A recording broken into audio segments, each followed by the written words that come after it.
اللہ کے بابرکت نام سے شروع کرتا ہوں جو بڑا مہربان نہایت رحم والا ہے، اور درود لا محدود حضور صلی اللہ علیہ وآلہ وسلم کی بارگاہ ناز کے اندر، بارگاہ پروقار کے اندر ہدیتن، عقیدتن، محبتن، نذرانتن، تحفتن، مودتن، ادبن پیش کرنے کے بعد اونٹ کی گواہی۔ ایک شخص دربار رسالت مآب صلی اللہ علیہ وآلہ وسلم میں حاضر ہوا اور دوسرے شخص کے خلاف دعویٰ دائر کر دیا کہ میرا اونٹ اس شخص نے چرایا ہے، اور دو گواہ بھی اپنے ساتھ لے آیا۔ چنانچہ نبی کریم صلی اللہ علیہ وآلہ وسلم نے اس شخص کے ہاتھ کاٹنے کا حکم فرمایا تو مدعی علیہ نے عرض کیا، یا رسول اللہ صلی اللہ علیہ وآلہ وسلم، آپ اونٹ کو حاضر کرنے کا حکم دیجئے، پھر اونٹ سے ہی پوچھ لیجئے کہ اصل حقیقت کیا ہے۔ میں رب تعالیٰ سے امید کرتا ہوں کہ وہ اونٹ کو بولنے کی قوت عطا فرمائے گا۔ چنانچہ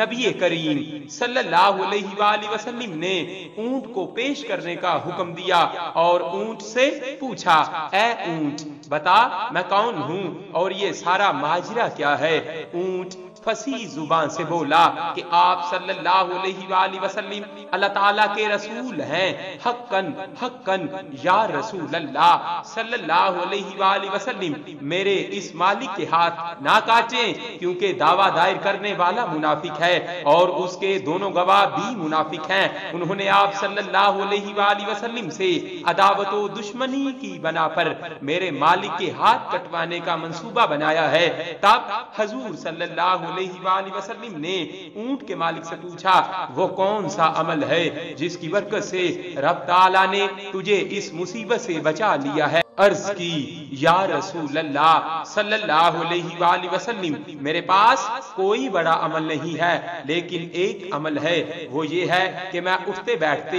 آپ صلی اللہ علیہ وآلہ وسلم کی ذات گرامی پر درود شریف پڑھتا رہتا ہوں۔ حضور صلی اللہ علیہ وآلہ وسلم نے فرمایا، اس عمل پر قائم رہ، اللہ تعالیٰ تجھے دوزخ سے یوں ہی بری کر دے گا جیسے یہاں تیرا ہاتھ کٹ جانے سے تجھے نجات دلائی۔ اور نزہت المجالس میں اتنا زیادہ ہے کہ حضور صلی اللہ علیہ وآلہ وسلم نے فرمایا، اے میرے پیارے صحابی، جب تو پل صراط سے گزرنے لگے گا تو تیرا چہرہ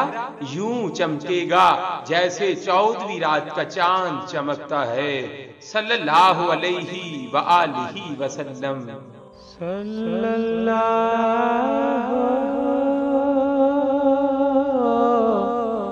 علیہ